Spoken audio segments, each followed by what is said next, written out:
khaladaad haddii aad samayso uusan jacaylkaaga kuu xiisaynin.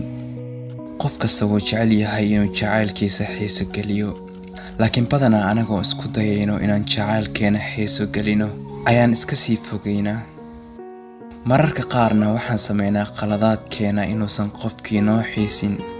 kuwani waa qaar ka mid ah khaladaad haddii aad samayso uusan jacaylkaaga kuu xiisayn adiga. Number 1, in badan oo danayn ah. waa siday sheegaan, ubaxuba biyaha badan way dilaan.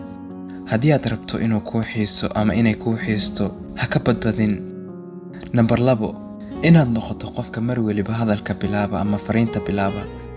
haddii aad tahay qofka kaliya markasta ku hormara fariinta, micnaha qofkii waxaad baraysaa inuu daayin adiga un ku sugo ee uusan markiisa wax bilaabin. xiriirka labadiina ayuu idinka dhexeeyaa, ma ahan hal qof kaliya inuu gaariga wado.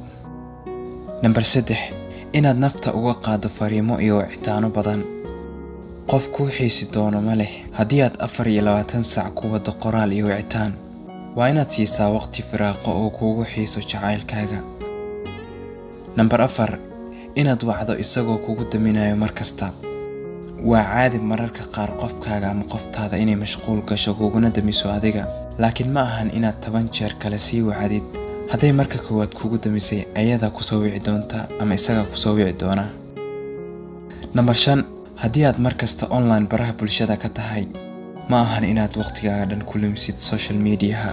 wax kale ha kaa dhacaan, online-kaagana soo yaray, hubaal waa lagu xiisi doonaa. Number 6, inaad durbadiiba wicitaankiisa qabato. mararka qaar waa inaad ogolaataa koolka inuu missed call noqdo, horeyna ha ka qaban dhicitaanka koowaad. Number 7, 24 saac inaad ammaanto jacaylkaaga. waad u baahan tahay inaad ammaanto, laakiin ma loo baahna inaad waqtiga badankiisa cirka geyso. ammaan mar uusan kaa filayn adiga. Number 8, inaad dareensiiso jacaylkaaga sida inuu yahay qofka kaliya ee dunida ku soo haray ee aad la jiri karto. waa arrin wanaagsan inuu khaas ku ahaado, balse waa inuusan kuu arkin sida inaadanba dooq kale haysan oo kale. way adag tahay markaasoo kale inuu kuu xiiso. intaas ayaan kusoo koobay saaxiibayaal. I hope inaad ka hesheen muuqaalka. haddii aad ka hesheen like si muuqaalka, insha Allah part 2 waan soo samayn doonaa mar kale. Until then waxaan idinku dhaafay nabadgelyo, mar waliba faraxsanaada.